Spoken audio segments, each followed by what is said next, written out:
Hi all, today I'm in Godfrey Lowe, Ross, which is just outside Ross-on-Sea, and I'm here today basically to visit someone's grave who's probably not so well known in terms of his name, but obviously when I mention this name, we'll see if you can guess who it is and what he's involved in. The name Harold Godfrey Lowe, merchant ship person, sailor, civil defence, naval officer. I'll just turn you around so you can have a look at the church. It's a lovely, as you can see, the rain's started now. Lovely church. Now Harold Godfrey Lowe, as we said, born 21st of November 1882 in Llanrwst, Carnarvonshire, Wales. He was one of 8 children. Now his father wanted him to be an apprentice to a successful businessman in Liverpool, but Lowe was having none of it. He wanted to join the merchant navy. He wanted to go to sea. It was what he wanted to do. And while they were living in Barmouth in Wales, at age 14 he decided he was going to run away from home and go to sea. That's what he wanted to do. Now he actually joined the merchant navy, and you know, he was in the Welsh Coastal Guards and stuff like that. He did quite a lot for a young lad, and he was trying to get his certificates basically. He was in the West African coast, starting as a ship's boy aboard the Welsh coastal schooners. As he worked to attain his certificates, gaining second mates in 1906, then first mates in 1908. By 1911 he gained his master's certificate, at the time starting to work with White Star Line. Now that might give some people a bit of a clue to where we're going with this.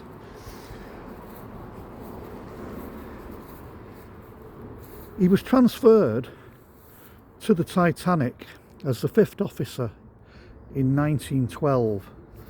Like all other officers, Lowe reported to White Star offices in Liverpool on the morning of the 26th of March 1912. Lowe assisted in the lowering of 2 lifeboats to satisfy the Board of Trade that Titanic met safety regulations.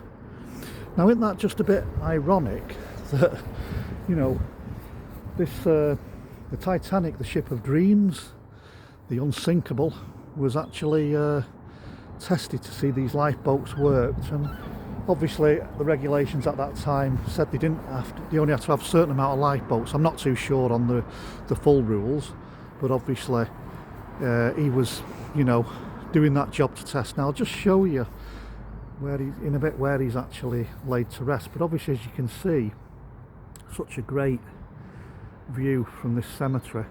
The little arm there just in the distance, and behind there is Llandudno, the sea.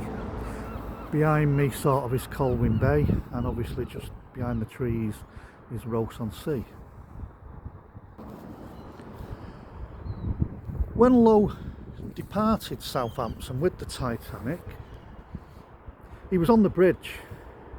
He said he felt like an outsider on board, as he'd never worked with other officers before, and they had travelled across the Atlantic, but he had never had. On the 14th of April 1912, on the night of the sinking, Lowe had been relieved at 8 p.m. by the 6th officer, Moody, and was asleep in his quarters at the time of the collision. He awoke 30 minutes after, so he didn't actually hear the sinking. Not the sinking, should I say. He didn't hear the collision, should I say. Now, apparently it was quoted at the inquiry that he said the reason being was that the officers did lots of hours, so they were basically dead to the world when they went to bed. So obviously that was probably one of the reasons why he slept through the collision. Around 1:30 a.m. Lowe engaged in a conversation with Officer Moody while launching lifeboats 14 and 16 on the port side of the ship. Moody insisted that Lowe get into lifeboat number 14 as they needed to have officers in the lifeboats, By the time it was being launched, things were getting bad on the deck as passengers realised that this great ship was foundering. As the lifeboat was being lowered, Lowe pulled and raised his pistol to fire 3 shots as a warning to frighten away a large group of men trying to jump into the lifeboats.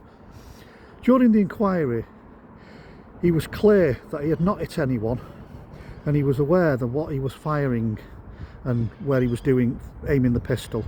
During the commotion, it was reported that he shouted, "Get back or I will shoot you like dogs," which in the 1997 film was said to be by Officer Charles Lightoller, but who eyewitnesses says it was definitely Lowe. But this is still unclear. After reaching the water, Lowe ordered the lifeboat to row 150 yards from the ship. When the ship sank at 2:20 p.m, Lowe began to gather the lifeboats together. He wanted to go back, but the fear of being swamped by people in the water and not enough officers, he did not. He went back when the swimmers had thinned out, and only 4 men were taken out of the water, one who died later. Lowe is noted as one of the only 2 lifeboats that returned to survivors. They were picked up the following morning by RMS Carpathia. The Titanic survivors arrived at Pier 54 in New York on the 18th of April. After the inquiry, he boarded the Adriatic and returned to England on the 2nd of May. Upon return to his hometown of Barmouth, he attended a reception held in honour at the Pavilion, attended by 1,300 people and presented with an engraved watch. Now, so we'll walk down to his grave here now. And here we are. This is, as we can see, obviously Florence is in here as well, his daughter. As we can see, this is Harold Godfrey Lowe, and obviously his good lady wife, who we come to next actually. In September 1913, Harold married Ellen Marion Whitehouse. They had 2 children, Florence and Harold Jr. Harold Sr. also served in World War I in the Royal Navy Reservists and saw service in Vladivostok during the Russian Revolution and Civil War, gaining the rank of lieutenant. After the war, he served with the International Merchant Marine Ships and White Star Line. In 1931, after retiring, he moved to 1 Marine Crescent, de Gamway, which is in between Llandudno and Conway, which actually will take you to there in a bit, and you'll be able to see it as a blue plaque outside the house, because obviously that was where he lived, should I say. During World War II, he volunteered his home as a sector post and served as an air warden until health forced him to take up into a wheelchair. Harold Geoffrey Lowe died on the 12th of May 1944, aged 61, of hypertension. He is buried, as we've just shown you here, in Llandrillo in Ross Church at Ross-on-Sea. A brave man who helped save survivors of the Titanic, served his country and was active in the community of de Gamway, Wales. Harold Godfrey Lowe was one of only 4 officers who survived the Titanic, with officers Charles Lightoller, Joseph Boxall and Herbert Pittman. The film Titanic, which was done in 1997, may never have reported him correctly. Obviously I know there was some things about the family saying that there was some, untruths and that, but I know there was a lot of stories that they could never prove how it was. Now, all we can say is rest in peace, Harold, and rest in peace all them 1,500 that perished on that night. So there, it's nice, I think, to come to these places and obviously see this little bit of connection between, should we say, Wales and the Titanic. Harold, as we know, made decisions on that night to basically save the people that he had in the lifeboats that he was tasked with, but also make a decision that, to go back. It must have been hard for him, to make that decision, knowing that, it's true that eyewitness accounts, people that was in them lifeboats, said they could hear the screams and the shouts And I suppose in many ways the film does depict that true sort of thing, what happened that night, you know, to as best as it possibly could through eyewitnesses' reports. So it must have been difficult, and he probably lived with that for the rest of his life, wondering did he make the right decision, you know, not to save more people. But I think, you know, at the end of the day, Harold did what he had to do, and it's just one of them things, you know. Unfortunately, he'll always go down in history, I suppose, with a lot of people, that yeah, he was one of the unsung heroes. And I know they always said when they went to the inquiry first off in New York after the sinking, when they got there, it was a bit of a charade. There was a bit of it was more designed to make sure that they were to blame for this and they were to blame for that.